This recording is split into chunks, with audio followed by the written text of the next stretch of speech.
যে কারখানা থাকার কথা ছিল বন্ধ, সেটি চলছিল দিনের পর দিন। কাজ করছিল ৩০ জনের অধিক শ্রমিক। গতকাল দক্ষিণ কেরানীগঞ্জের আকরাম গ্যাস লাইটার কারখানায় বিকট বিস্ফোরণে অগ্নিকাণ্ডের সূত্রপাত হয়। জীবন বাঁচাতে ছোটাছুটি করলেও তালাবদ্ধ গেট বাধা হয়ে দাঁড়ায়। বের হতে না পারায় সরকারি তথ্য মতে প্রাণ হারায় ৬ জন কর্মী। সরজমিনে দেখা যায় আগুনে পুড়ে কারখানার টিনের শেড ধসে পড়েছে। কারখানার ভেতরের মালামাল ও যন্ত্রপাতি পুড়ে গেছে। কারখানায় থাকা রাসায়নিকের ড্রাম এদিক সেদিক ছড়িয়ে ছিটিয়ে আছে। ফায়ার সার্ভিসের সদস্যরা কারখানার ভেতরে তল্লাশি চালাচ্ছেন। কারখানা ও এর আশপাশের এলাকা আইন শৃঙ্খলা রক্ষাকারী বাহিনী ঘিরে রেখেছে।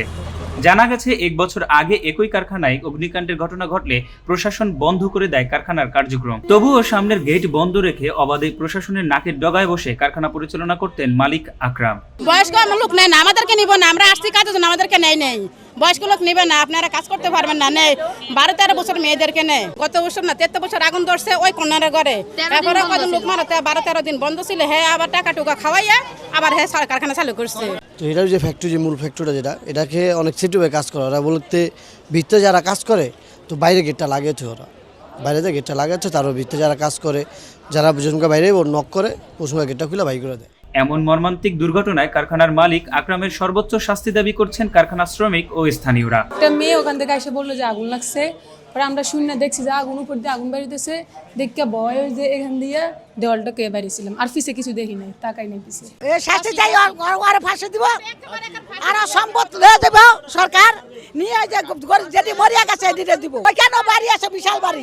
অবৈধ কারখানা চালুর বিষয়ে অবগত ছিল না বলে জানালেন কেরানীগঞ্জ উপজেলা নির্বাহী কর্মকর্তা মোহাম্মদ উমর ফারুক। তবে অভিযোগ তদন্ত করে ব্যবস্থা গ্রহণের আশ্বাস দিলেন এই কর্মকর্তা।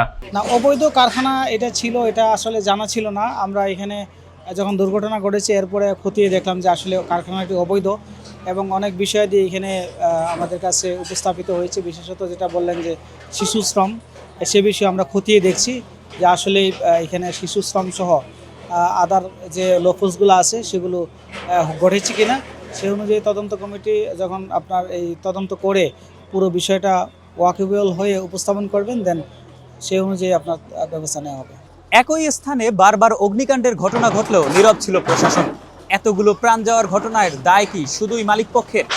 প্রশাসন কি তার দায়বদ্ধতা এড়াতে পারে? হুসাইন সিপাহী, সমর কণ্ঠস্বর, ঢাকা।